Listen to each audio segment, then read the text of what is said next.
വേദിയിലെയും പ്രിയപ്പെട്ടവരെ, വളരെ ഗഹനമായൊരു വിഷയമാണ്. ചെറിയൊരു സമയം കൊണ്ട് എങ്ങനെ പറഞ്ഞ് വയ്ക്കും എന്നൊരു ആശങ്കയുണ്ട്. അതുകൊണ്ട് തന്നെ നമ്മുടെ ചർച്ചയ്ക്ക് സഹായകരമെന്ന് തോന്നുന്ന ചരിത്രത്തിലെ ചില ഒറ്റപ്പെട്ട സംഭവങ്ങളും നാം ഓർത്തിരിക്കേണ്ട ചില സംഭവങ്ങളും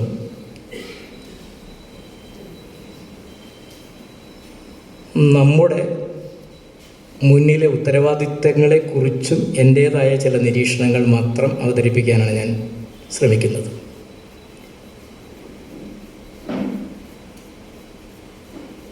ജാതി 1922 ദ സ്റ്റഡി ഓഫ് കാസ്റ്റ് എന്ന് പറയുന്ന രൂപത്തിൽ ഒരു പുസ്തകം ഇറങ്ങുന്നത്. അന്ന് ഇന്ത്യയിൽ നിലനിന്നിരുന്ന ജാതിയുടെ തീഷ്ണത എത്ര കണ്ടുണ്ട് എന്ന് ഒരുപാട് പുസ്തകങ്ങൾ ഇറങ്ങിയിട്ടുണ്ട്. പക്ഷെ അവർ 1922 സ്റ്റഡി ഓഫ് കാസ്റ്റ് എന്ന് പറയുന്ന പുസ്തകത്തിൽ പറഞ്ഞ കാര്യങ്ങൾ നൂറ്റാണ്ടുകൾ കഴിഞ്ഞിട്ടും ചുറ്റും നടക്കുന്ന സംഭവവികാസങ്ങളെ നോക്കുമ്പോൾ വലിയ മാറ്റങ്ങളൊന്നും വന്നിട്ടില്ലല്ലോ എന്ന് ചിന്തിക്കേണ്ടി വരുന്നൊരു സ്ഥിതിയാണ്. ശ്രീനാരായണ ഗുരു വൈക്കം ക്ഷേത്രത്തിൻ്റെ നടയിലൂടെ ഒരു റിക്ഷയിലൂടെ പോകുമ്പോൾ അദ്ദേഹത്തെ വലിച്ച് താഴെ ഇറക്കി. ബോട്ടുചെട്ടി നിൽക്കുന്ന വൈക്കത്തിൻ്റെ പരിസരം. ഇപ്പോഴാണ് ചേർത്തലയിലെ സഹോദര സംഘം അതിനെതിരെ ഒരു പ്രതിഷേധം നടത്തി.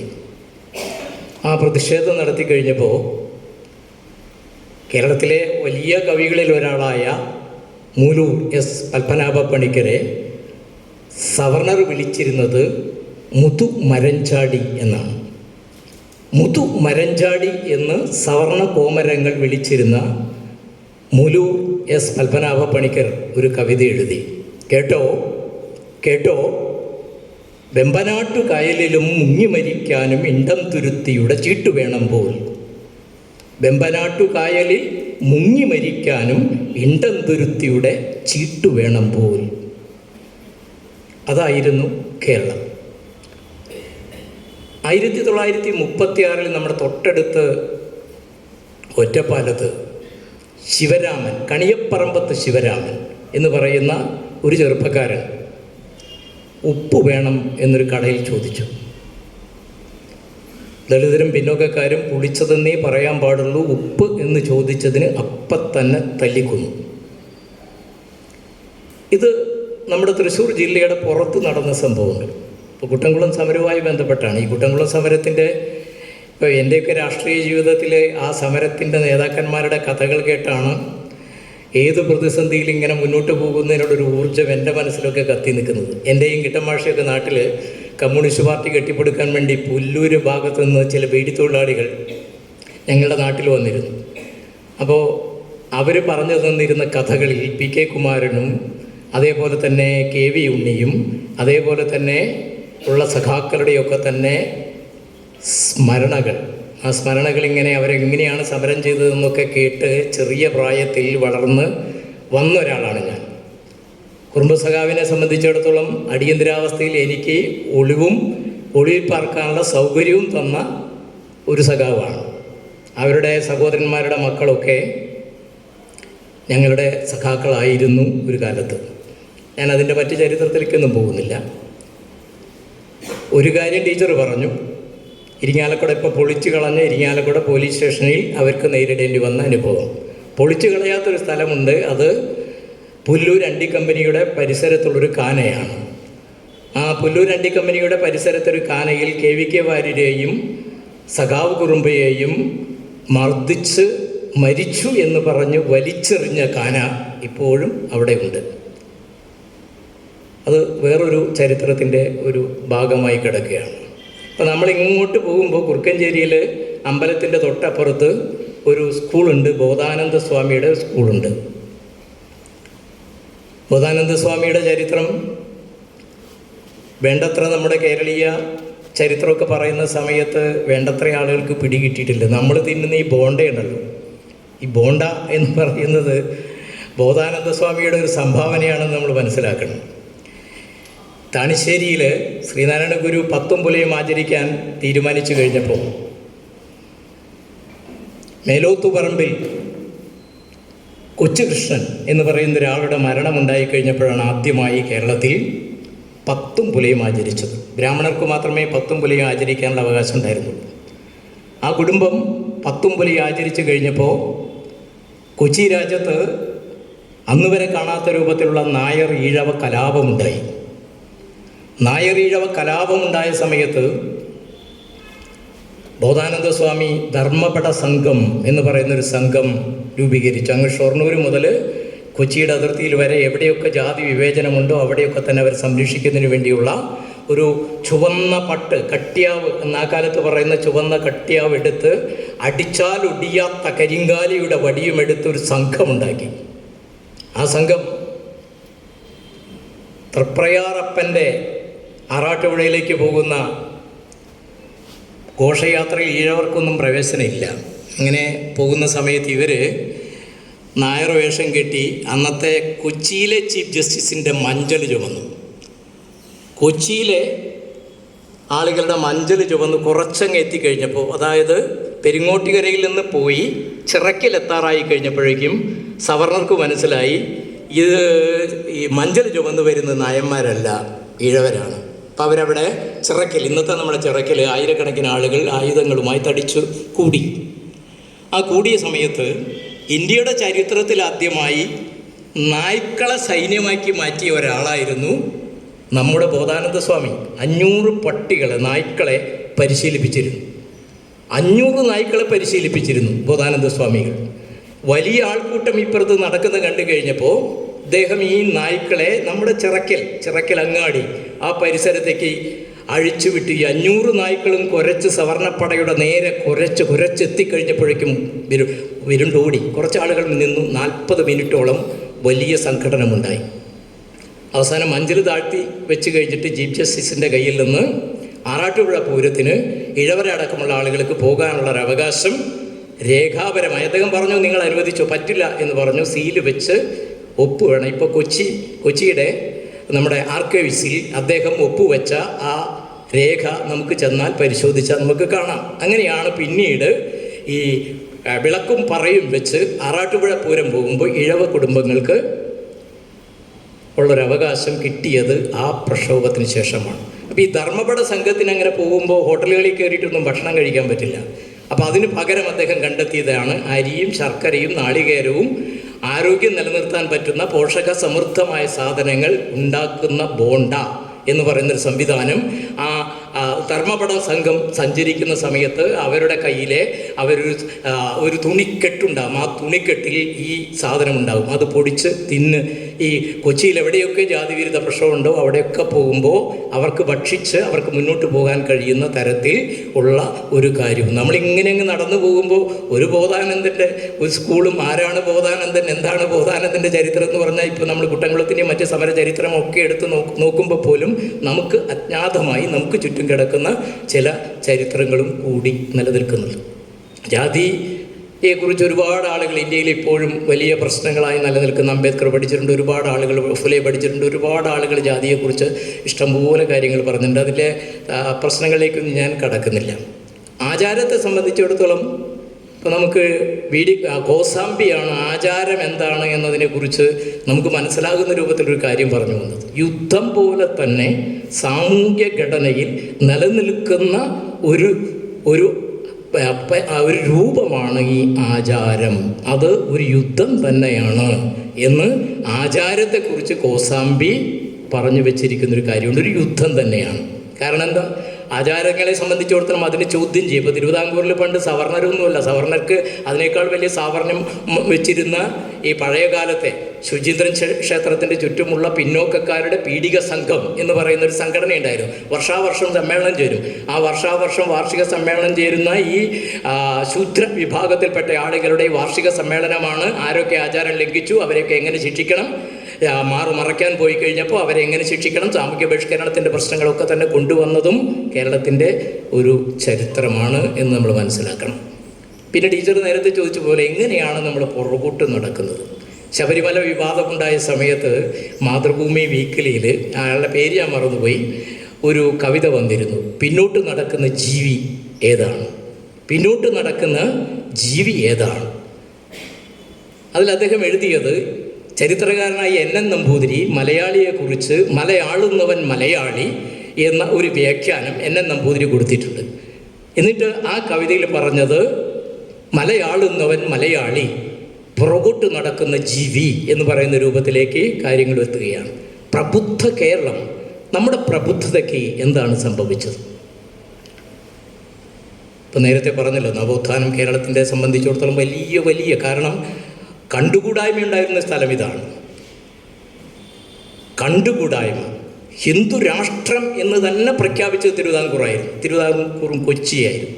മറ്റു രാജ്യങ്ങളും ഉത്തരേന്ത്യയിലൊക്കെ പല രാജ്യങ്ങളിലും ജാതീയതയും അതൊക്കെ നിലനിൽക്കുമ്പോഴും ഭരണം എന്ന രൂപത്തിൽ തന്നെ ഹിന്ദുത്വ ഭരണം എന്ന് പറയുന്നത് ഈ രണ്ട് രാജ്യങ്ങളിലായിരുന്നു അത് നിലനിന്നിരുന്നത്. ആ നിലനിന്നിരുന്ന സമയത്ത് ജാതീയമായ ആചാരങ്ങൾ, ഇപ്പോൾ അവിടെ മനുസ്മൃതി ആയിരുന്നെങ്കിൽ ഇവിടെ ശാങ്കരസ്മൃതി 1909 നമ്മുടെ തൃശ്ശൂരിൽ നിന്ന് 1.5 രൂപയ്ക്ക് അത് അച്ചടിച്ചത്, ശാങ്കരസ്മൃതി. പിന്നെ തിരുവിതാംകൂറിലാണെങ്കിൽ വ്യവഹാരമാല. ഇതെല്ലാം കൂടി തന്നെ ആചാരങ്ങളുടെ നൂൽമാലകളെ കൊണ്ട് പിടിച്ച് കിടക്കുന്ന മനുഷ്യരായിരുന്നു. അതിനെ ചോദ്യം ചെയ്യാൻ പോലും പറ്റാത്ത തരത്തിൽ സമൂഹത്തെ വരിഞ്ഞ് മുറുക്കി കെട്ടിയിരിക്കുകയായിരുന്നു. ഈ ആചാരത്തിൻ്റെ ചങ്ങലക്കെട്ടുകൾ പൊട്ടിച്ചുകൊണ്ടാണ് മനുഷ്യർ നിവർന്ന് നിൽക്കാൻ തുടങ്ങിയത്. അത് വൈകുണ്ഠസ്വാമികൾ തിരുവിതാംകൂർ രാജാവിനെ വെണ്ണീജ ഭരണമാണ് എന്ന് പറഞ്ഞ വെള്ളക്കാരന് വെണ്ണീജ ഭരണം എന്ന് പറയാൻ ധൈര്യം കാണിച്ചിരുന്ന വൈകുണ്ഠസ്വാമികൾ സമത്വ സമാജം എന്ന് പറയുന്ന ഒരു സംഘടനയുണ്ടാക്കി ആദ്യമൊക്കെ പ്രതിഷ്ഠ നടത്തി പണിയെടുത്താൽ കൂലി വേണമെന്ന് ചോദിച്ച് രാജാവിനെ വിമർശിക്കാൻ അത്രയും ധൈര്യം കാണിച്ച വൈകുണ്ഠസ്വാമികൾ. പിന്നെയാണ് ആറാട്ടുപുഴ വേലായുധ പണിക്കർ. ആറാട്ടുപുഴ വേലായുധ പണിക്കർ ഇപ്പോൾ നമ്മൾ അറിയുന്നത് ഒരു സിനിമ ഇറങ്ങിയതിന് ശേഷമാണ്. ശ്രീനാരായണ ഗുരു ജനിക്കുന്നതിന് മുൻപേ ആറാട്ടുപുഴ വേലായുധ പണിക്കർ മാറുമറച്ച സ്ത്രീകളുടെ മുലക്കണ്ണിൽ ചിരട്ട ഘടിപ്പിച്ച ഗുണ്ടകൾക്ക് നേരെ കുതിരപ്പുറത്ത് കയറി അവർക്ക് മാറുമറയ്ക്കാനുള്ള മേൽശീല കൊടുത്തുകൊണ്ട് മുന്നോട്ട് നടന്നുപോയ വേലായുധ പണിക്കർ. മൂക്കുത്തി ധരിച്ച സ്ത്രീകളുടെ മൂക്ക് പറിച്ചു കളഞ്ഞവർക്ക് നേരെ 100 പേർക്ക് സ്വന്തം പണം കൊണ്ട് മൂക്കുത്തി വാങ്ങിക്കൊടുത്തുകൊണ്ട് പന്തളമങ്ങാടിയിലൂടെ തടുക്കുകയെങ്കിൽ തടുക്ക് എന്ന് പറഞ്ഞുകൊണ്ട് നടന്നുപോയ അദ്ദേഹം 1874 ജനുവരി 3-ാം തീയതി പോകുമ്പോൾ ചതിച്ചദ്ദേഹത്തെ കൊന്നു. അന്ന് ഈ ബോട്ടിലാണുള്ള സഞ്ചാരം. ഉറങ്ങിക്കിടക്കുന്ന സമയത്താണ് അമ്മിക്കുഴ കൊണ്ട് ഇടിച്ച് അദ്ദേഹത്തെ കൊന്നു. അരുവിപ്പുറം പ്രതിഷ്ഠ, വെല്ലുവണ്ടി യാത്ര, ഇങ്ങനെ ഒരുപാട് കാര്യങ്ങളുടെ നമുക്ക് അറിയാവുന്ന ചരിത്രത്തിൻ്റെ പ്രശ്നങ്ങൾ വരികയാണ്. അഭിനവ കേരളം രൂപം കൊണ്ട് അഭിനവ കേരളം രൂപം കൊള്ളുന്ന ഒരു പ്രത്യേക കാലഘട്ടമുണ്ട് നമുക്ക്. അപ്പോഴാണ് പൊട്ടാരേഴിയും ചെറിയ രാമനെളിയത് ഐത്തത്തെ മഹത്വവൽക്കരിച്ചുകൊണ്ട് കവിത എഴുതിയിരുന്ന ഈ കൊച്ചു കേരളത്തിൽ കേരളം പതുക്കെ പുതിയ ആശയങ്ങൾ സ്വീകരിച്ചുകൊണ്ട് പതുക്കെ നടക്കാൻ തുടങ്ങിയ സമയത്ത് കാപ്പി നടപ്പിലായി, മാപ്പിള ജഡ്ജിയായി, ഉപ്പിൻ്റെ തൂക്കവും ചാക്കിലായി എന്ന് പറഞ്ഞ് നമ്മുടെ പഴമക്കാർ അത്ഭുതം കൂറി. കാപ്പി നടപ്പിലായി, മാപ്പിള ജഡ്ജിയായി, ഉപ്പിൻ്റെ തൂക്കവും ചാക്കിലായി. നമുക്ക് ചിന്തിക്കാൻ പോലും, അന്നത്തെ നമ്മുടെ പൂർവികർക്ക് ചിന്തിക്കാൻ പോലും പറ്റാത്ത കാലം. വെൺമണി മകൻ നമ്പൂതിരിപ്പാട് ഈ മാറ്റം കണ്ടിട്ട് കാലം പോയ പോക്ക് എന്ന് പറയുന്നൊരു കവിത എഴുതിയിട്ട് അതിൽ പറഞ്ഞു, ഹന്ത മുടി മീശ മുറിച്ച് വേഷം കെട്ടി ഭാര്യയോടുകൂടി നടന്നിരുന്നു ചിലർ. ഹന്ത മുടി മീശ മുറിച്ച് വേഷം കെട്ടി ഭാര്യയോടുകൂടി നടക്കുന്നു. ഭാര്യയോടുകൂടി കയ്യും പിടിച്ച് മീശയൊക്കെ വെച്ച് ഇങ്ങനെ നടക്കാൻ പറ്റാത്തൊരു കാലം. ആ കാലമൊക്കെ ഇങ്ങനെ പതുക്കെ പതുക്കെ വന്ന് കഴിഞ്ഞ ഒരു സമയം. ആ നവോത്ഥാനത്തിൻ്റെ വൈകുണ്ഠസ്വാമികളും ആറാട്ടുപുഴ വേലായുധ പണിക്കരും ശ്രീനാരായണ ഗുരുവും അയ്യങ്കാളിയും പണ്ടിക്കറുപ്പനും സഹോദരൻ അയ്യപ്പനും ഒക്കെ ഉഴുതുമറിച്ചിട്ട മണ്ണിൽ സമത്വത്തിൻ്റെ, സിദ്ധാന്തത്തിൻ്റെ, സോഷ്യലിസത്തിൻ്റെ, പുതിയ മാനവികതയുടെയൊക്കെ ആശയങ്ങൾ നട്ടുവളർത്തി. 36 ഒറ്റപ്പാലത്ത് ഈ സംഭവം ഉണ്ടായിക്കഴിഞ്ഞപ്പോൾ 1938 കർഷക സംഘം ആചാരഭാഷയ്ക്കെതിരായി ഒരു പ്രമേയം പാസാക്കി. ആചാരഭാഷയ്ക്കെതിരെ പ്രമേയം പാസാക്കിക്കൊണ്ട് ഇനി നാം ആരും ആചാരഭാഷ ഉപയോഗിക്കാൻ പാടില്ല എന്ന് 1938 പ്രമേയം പാസാക്കി. അതിനുശേഷമാണ് കേരളത്തെ എല്ലായിടത്തും ഇപ്പോഴും പലരും പറയുന്ന തമ്പ്രാനെന്ന് വിളിക്കില്ല, പാളയിൽ കഞ്ഞി കുടിക്കില്ല, ഞങ്ങളെ തല്ലിയ ഞങ്ങളും തല്ലും എന്ന് പറയുന്ന മുദ്രാവാക്യം നട്ടല്ലൊന്ന് നിവർത്തി തലയൊന്ന് ഉയർത്തിപ്പിടിച്ച് മനുഷ്യരായ കേരളത്തിൻ്റെ മനുഷ്യർക്ക് നിവർന്നു നിൽക്കാൻ കഴിയുന്ന ആ ഒരു പ്രശ്നം ഉണ്ടായതും കർഷകർ സംഘടിക്കാൻ തുടങ്ങി, തൊഴിലാളികൾ സംഘടിക്കാൻ തുടങ്ങി, പതുക്കെ നവോത്ഥാന ആശയങ്ങൾ നമ്മുടെ മനുഷ്യരാക്കി മാറ്റാൻ തുടങ്ങി, നമുക്കൊരു പുതിയ ലോകം സൃഷ്ടിക്കാൻ കഴിയുമെന്ന് പറയുന്ന ആശയങ്ങൾ നമ്മുടെ മനസ്സിലേക്ക് വന്നു. ഇതിൻ്റെയൊക്കെ ആകത്തുകയായിട്ടാണ് 57 കമ്മ്യൂണിസ്റ്റ് മന്ത്രിസഭ അധികാരത്തിൽ വന്നു. കുപ്രസിദ്ധമായ വിമോചന സമരം, വിമോചന ലഹള, മലയാളത്തിൽ നമ്മൾ ഉപയോഗിച്ച സമരം വിമോചനം എന്നൊക്കെ പറഞ്ഞ് എന്തിൽ നിന്നുള്ള വിമോചനം എന്നൊക്കെ പറയുന്ന പ്രശ്നങ്ങളുണ്ട്. ഇപ്പോൾ പൊളിറ്റിക്കൽ കറക്റ്റ്നെസ്സിൻ്റെയൊക്കെ കാലമാണ്. എങ്കിലും നമ്മളെല്ലാവരും ഉപയോഗിക്കുന്നൊരു ഭാഷ എന്ന് പറയുക. പക്ഷേ ആ കുപ്രസിദ്ധമായ അമേരിക്കൻ CIA മൂലധനം വാങ്ങി വന്ന് കമ്മ്യൂണിസ്റ്റ് മന്ത്രിസഭയെ അട്ടിമറിച്ചതിന് ശേഷമുള്ള കേരളത്തിൻ്റെ ചരിത്രം എടുത്ത് പരിശോധിച്ചാൽ നേരത്തെ പറഞ്ഞ ചോദ്യങ്ങൾക്ക് ചില ഉത്തരം കിട്ടും. അതുവരെ എങ്ങനെയാണോ പ്രബുദ്ധ മലയാളി ജാതിക്കെതിരെ, ആചാരങ്ങൾക്കെതിരെ, അനുഷ്ഠാനങ്ങൾക്കെതിരെ പുതിയ മനുഷ്യനെ സൃഷ്ടിക്കാൻ വേണ്ടിയുള്ള പോരാട്ടത്തിൽ മുന്നോട്ട് നീങ്ങിയത്, അതിന് പതുക്കെ പുറകോട്ട് നീങ്ങുന്ന ഒരു സംവിധാനമുണ്ടായി. വിമോചന സമരത്തിൻ്റെ ഫലമായി കമ്മ്യൂണിസ്റ്റ് മന്ത്രിസഭ അട്ടിമറിച്ച് കഴിഞ്ഞപ്പോൾ അതിൻ്റെ തിക്തഫലങ്ങൾ അനുഭവിച്ച അതിൻ്റെ ആളുകൾക്ക് കൂടി അതിൻ്റെ നെഗറ്റീവ് പാഠങ്ങൾ കൂടി വന്നു. അതിൻ്റെ ഒരൊറ്റ ഉദാഹരണം ഞാൻ പറയാം. 2 പ്രധാനപ്പെട്ട സമരമായിരുന്നല്ലോ കമ്മ്യൂണിസ്റ്റ് മന്ത്രിസഭ അട്ടിമറിക്കുന്നതിൻ്റെ പ്രധാനപ്പെട്ട കാര്യങ്ങളായത്. ഒന്ന് വിദ്യാഭ്യാസ ബില്ലും മറ്റൊന്ന് കാർഷിക ബന്ധ ബില്ലും. വിദ്യാഭ്യാസ ബില്ലിൽ സുപ്രീം കോടതി അത് റദ്ദാക്കുമ്പോഴും ശമ്പളം കൊടുക്കുന്നവർക്ക് നിയമനാധികാരമുണ്ട് എന്ന് പറയുന്ന വകുപ്പ് സുപ്രീം കോടതി റദ്ദാക്കിയിരുന്നില്ല. സർക്കാരാണ് ശമ്പളം കൊടുക്കുന്നതെങ്കിൽ നിയമനാധികാരവും സർക്കാരിനാണ് എന്ന് പറയുന്ന ആ വകുപ്പ് ഈ മുണ്ടശ്ശേരി മാഷ വിദ്യാഭ്യാസ ബില്ലൊക്കെ റദ്ദാക്കുന്ന സമയത്തും സുപ്രീം കോടതി ആ വകുപ്പ് റദ്ദാക്കിയില്ല. പക്ഷേ വിമോചന സമരത്തിന് ശേഷവും ഇടതുപക്ഷമൊക്കെ അധികാരത്തിൽ വന്നപ്പോഴും അതുമേ തൊട്ടില്ല, അതുമേ തൊടാൻ ധൈര്യം കാണിച്ചില്ല. 57 ജാതിയല്ല ഇപ്പോൾ, കൊടാനക്കോടി മൂലധനമുള്ള സമ്പത്തുള്ള സംഘടനകളാണ്. അന്ന് അവർക്കുണ്ടായിരുന്ന വിദ്യാഭ്യാസ സ്ഥാപനങ്ങളോ ആരോഗ്യ സ്ഥാപനങ്ങളോ ആശുപത്രികളോ അല്ല. ഇന്ന് കൊടാനക്കോടി ആസ്തിയുള്ള ജാതീയ സംഘടനകൾക്ക് ഏത് രാഷ്ട്രീയത്തെ വേണമെങ്കിലും സ്വാധീനിക്കാൻ കഴിയാവുന്ന രൂപത്തിലേക്കുള്ള കാര്യങ്ങളായത് മാറി വരുന്ന ഒരു പൊതുസ്ഥിതിയുമുണ്ടായി. നവോത്ഥാനത്തിൻ്റെ പ്രശ്നങ്ങൾ ഗൗരവപൂർവം, കേരളത്തിൻ്റെ നവോത്ഥാനത്തിൻ്റെ ചരിത്രമൊക്കെ ഗൗരവപൂർവ്വം നമ്മൾ പഠിക്കേണ്ടതാണ്. നമുക്ക് സമയമില്ലാത്തതുകൊണ്ട് ഞാൻ അതിലേക്ക് കടക്കുന്നില്ല. പക്ഷേ ഈ നവോത്ഥാന ചരിത്രത്തിൽ പിന്നീടുണ്ടായത് എന്ന് പറഞ്ഞാൽ ജാതി ദൃഢീകരണമായിരുന്നു. 1903 മെയ് 15 ഡോക്ടർ പൽപ്പുവും അതുപോലെ തന്നെ കുമാരനാശാനും നാരായണ ഗുരുവിൻ്റെ ആശീർവാദത്തോടു കൂടി SNDP രൂപീകരിച്ചു കഴിഞ്ഞപ്പോൾ എല്ലാ ജാതി മതസ്ഥർക്കും അതിൽ മെമ്പർഷിപ്പ് കൊടുക്കാൻ പറ്റുന്ന ഈഴവരുടെ സംഘടന എന്ന രൂപത്തിലായിരുന്നില്ല SNDP രൂപീകരിച്ചത്. അയ്യങ്കാളി സാധുജന പരിപാലന സംഘം രൂപീകരിക്കുമ്പോൾ അത് പുലയർക്ക് വേണ്ടിയുള്ളൊരു സംഘടനയും ആയിരുന്നില്ല. കൊച്ചിയിലേക്ക് വരുമ്പോൾ പണ്ഡിറ്റ് കറുപ്പൻ തനിക്ക് കൊച്ചി പ്രജാസഭയിൽ അംഗത്വം കിട്ടിക്കഴിഞ്ഞപ്പോൾ അടുത്ത പ്രാവശ്യം കൂടി വന്നു കഴിഞ്ഞപ്പോൾ അദ്ദേഹം പറഞ്ഞു, ചാഞ്ചൻ ഇവിടെ ഞങ്ങളുടെ ജാതിയേക്കാൾ പിന്നോക്കം കിടക്കുന്ന പുലയരുടെ ജാതിയുണ്ട്, അവരുടെ ആളുകൾക്ക് അതിൽ അംഗത്വം കൊടുക്കണം എന്ന് പറഞ്ഞു. അങ്ങനെയാണ് PC ചാഞ്ചനും പിന്നീട് KP വള്ളവനും ഒക്കെ കൊച്ചി പ്രജാസഭയിൽ അംഗത്വം കൊടുക്കുന്നത്. ഇന്ന് ഏതെങ്കിലും ജാതി സംഘടന നേതാക്കന്മാരത് പറഞ്ഞ് അവരെ തല്ലിക്കൊല്ലും. അതുകൊണ്ടാണ് പണ്ഡിറ്റ് കറുപ്പൻ മരിച്ചു കഴിഞ്ഞപ്പോൾ പുലയ രാജാവാണ് എന്ന് പറഞ്ഞുകൊണ്ട് KP വള്ളവൻ ഒരു പ്രമേയം പാസ്സാക്കുന്നത്. അത്ര കണ്ട് ഉയർന്ന മാനവികതയുടെ അത് വെളിച്ചം തന്നിരുന്ന ആളുകളായിരുന്നു നവോത്ഥാനത്തിൻ്റെ നമ്മുടെ നേതാക്കന്മാർ. പക്ഷേ പിന്നീടുണ്ടായത് ജാതി ദൃഢീകരണത്തിൻ്റെ ഒരു സാഹചര്യമല്ലേ ഉണ്ടായത് എന്ന് ഗൗരവപൂർവം നമ്മൾ പരിശോധിക്കേണ്ട ഒരു ഘട്ടമുണ്ട്. തെരഞ്ഞെടുപ്പിലേക്ക് വരിക, ഏതെങ്കിലും ഒരു തെരഞ്ഞെടുപ്പിൽ, ഒരു വാർഡ് പഞ്ചായത്ത് തെരഞ്ഞെടുപ്പാകട്ടെ, അസംബ്ലി തെരഞ്ഞെടുപ്പാകട്ടെ, ഏതെങ്കിലും തെരഞ്ഞെടുപ്പുകളാകട്ടെ, അതിലെ സ്ഥാനാർത്ഥി നിർണയം എന്ന് പറഞ്ഞാൽ ഏത് ജാതിക്കാണ് ആ വാർഡിൽ, ആ മണ്ഡലത്തിൽ മുൻതൂക്കം എന്ന് നോക്കിക്കൊണ്ടല്ലാതെ സ്ഥാനാർത്ഥി നിർണയം എന്ന് പറയുന്നത് 99.9%. വളരെ അപൂർവം ചില കാര്യങ്ങളൊക്കെ കഴിഞ്ഞ് തൊട്ടപ്പുറത്ത് ഇപ്പോൾ ഇക്ബാലൊക്കെ വരുന്നതിൻ്റെ പ്രദേശത്ത് മതിലകം പഞ്ചായത്തിലൊക്കെ തന്നെ പൊതുവാർഡിൽ ചില സ്ഥാനാർത്ഥികളൊക്കെ നിർത്തുന്നു. ഈ തെരഞ്ഞെടുപ്പ് എല്ലാവരും തൊട്ട് മുൻപൊക്കെ ഉള്ള വളരെ വളരെ ഒറ്റപ്പെട്ട ചില സംഭവങ്ങളൊക്കെ തന്നെ, രജതരേഖ പോലെ ചില കാര്യങ്ങളൊക്കെ നമുക്ക് അത് നമ്മൾ ശ്രദ്ധിക്കുന്നത് ഒന്നുമില്ലാതെ നിൽക്കുമ്പോൾ ഉണ്ടാകുന്ന ചില സംഭവങ്ങളാണ്.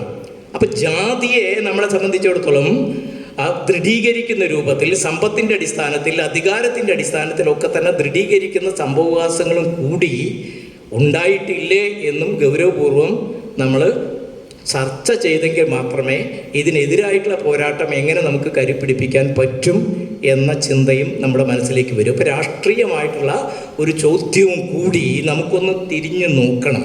ശബരിമല വന്നു കഴിഞ്ഞപ്പോഴാണ് നമ്മുടെ പ്രബുദ്ധ കേരളത്തിൻ്റെ വ്രണം പൊട്ടി വലിച്ചത്. കുഞ്ചനമ്പ്യാർ പറഞ്ഞു, ദുഷ്ടി കിടക്കെ പൊട്ടും വ്രണമത് പല നാൾ ചെന്നാൽ. ദുഷ്ടിങ്ങനെ ശരീരത്തിൽ കിടന്ന കുറേ നാൾ കഴിയുമ്പോൾ അത് പൊട്ടി വലിക്കും.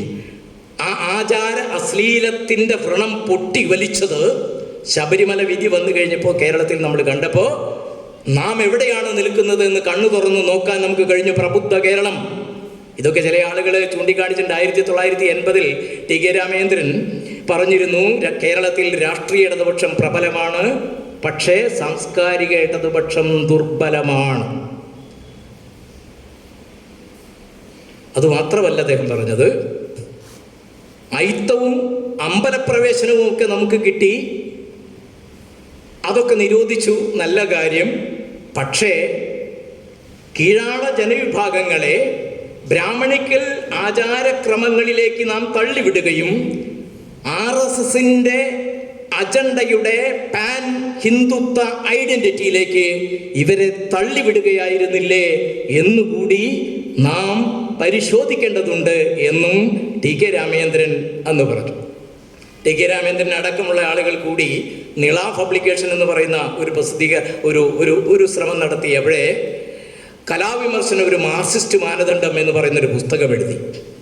അതിൽ ചിന്ത രവി 1985 ചിന്ത രവി അതിൻ്റെ ആമുഖത്തിൽ ഒരു കാര്യം എഴുതി. ഫണ്ടമെൻ്റലിസത്തിൻ്റെ വിഷപ്പുക മലയാളി സമൂഹത്തെ മൂടിക്കൊണ്ടിരിക്കുകയാണ്.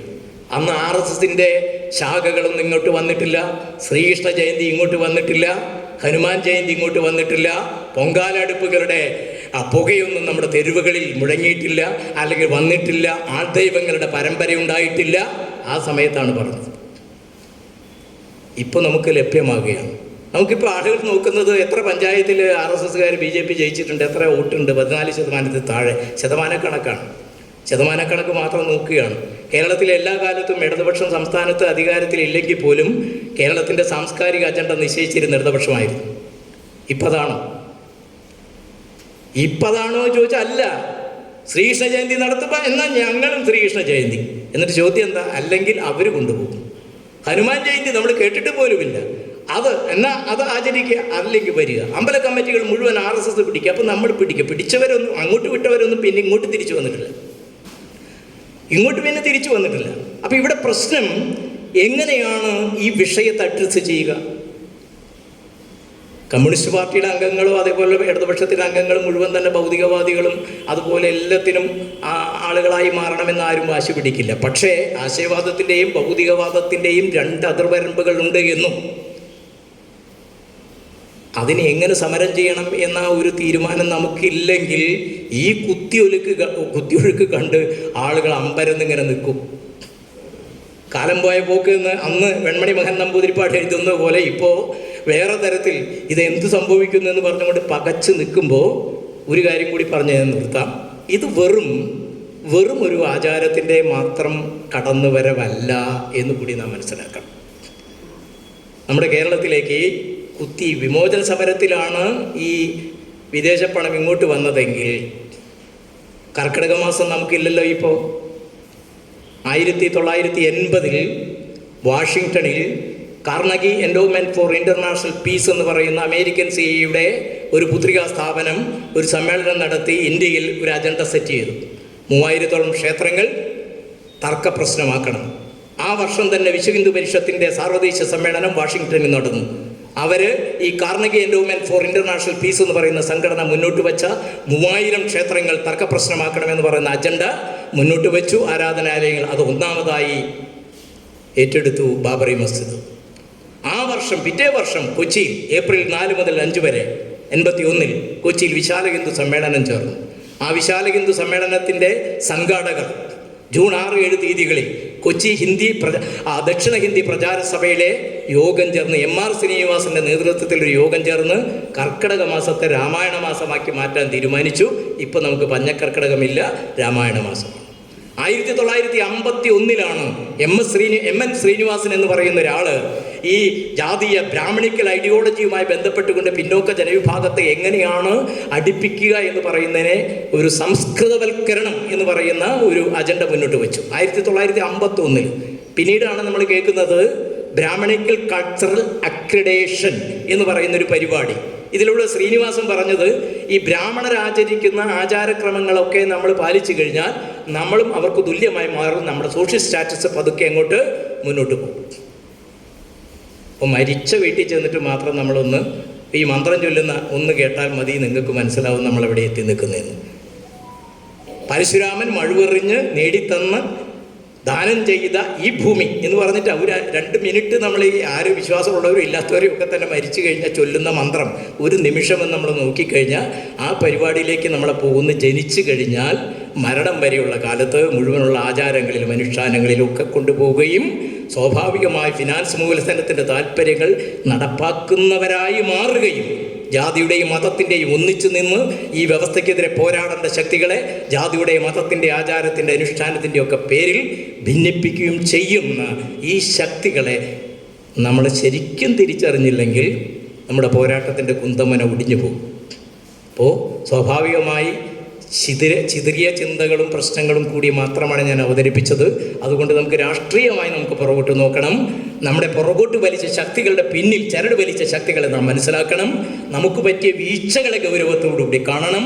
ആ വീഴ്ചകളെ തിരുത്താൻ വലിയ വില കൊടുത്തുകൊണ്ട് മാത്രമേ നമുക്ക് ഈ പ്രബുദ്ധ കേരളത്തെ വീണ്ടെടുക്കാൻ കഴിയൂ. അതിനുവേണ്ടിയുള്ള പോരാട്ടം മനുഷ്യർ ഒന്നിച്ച് നിൽക്കണം. നമ്മുടെ ടി.പി. രാജീവൻ പറഞ്ഞു, ഈ വലിയ മണൽത്തിര പോലൊരു ചെറുമത്സ്യം കടലിൻ്റെ തിരമാലകളോട് ഒറ്റയ്ക്ക് നിന്ന് പോരാടുന്നു എന്ന് പറയുന്ന രൂപത്തിൽ ഒരു മൺതരി പോലെയുള്ളൊരു ചെറുമത്സ്യം കടൽത്തിരയോട് ഒറ്റയ്ക്ക് നിന്ന് പോരാടുന്നു എന്ന് ടി.പി. രാജീവൻ്റെ കഥയിൽ പറഞ്ഞതുപോലെ നമുക്കൊറ്റയ്ക്ക്, നാം ചെറുതാണെങ്കിൽ പോലും നമുക്കൊന്നിച്ചു നിന്ന് ഒരു ലക്ഷ്യബോധത്തോടു കൂടി നമുക്ക് മുന്നോട്ട് പോകാൻ കഴിയും എങ്കിൽ തീർച്ചയായിട്ടും ഈ ശക്തികളെ നമുക്ക് പരാജയപ്പെടുത്താൻ കഴിയും എന്ന് പറയുന്ന ശുഭാപ്തി വിശ്വാസമുണ്ടെങ്കിൽ മാത്രമേ മുന്നോട്ട് നടക്കുക തന്നെയാണ് നമ്മുടെ മുന്നിലെ ഏറ്റവും പ്രധാനപ്പെട്ടത് എന്ന് ചിന്തിച്ചാൽ നമുക്ക് മുന്നോട്ട് പോകാനും നമ്മുടെ കേരളവും നമുക്ക് മുൻപേ നടന്നു പോയി ജീവിതം ത്യജിച്ച മനുഷ്യർ അവർ ചിന്തിയ ചോരയിലെ അവരുടെ ജീവിതമാണ് നമുക്കിങ്ങനെ ജീവിക്കാനുള്ളൊരവസരമുണ്ടാക്കിയത്. അതിനോട് നീതി പുലർത്താൻ നമുക്ക് പറ്റും, അത് നേടിയെടുക്കാൻ നമുക്ക് കഴിയും എന്ന് മാത്രം പറഞ്ഞുകൊണ്ട് നിർത്തുന്നു. അഭിവാദ്യം.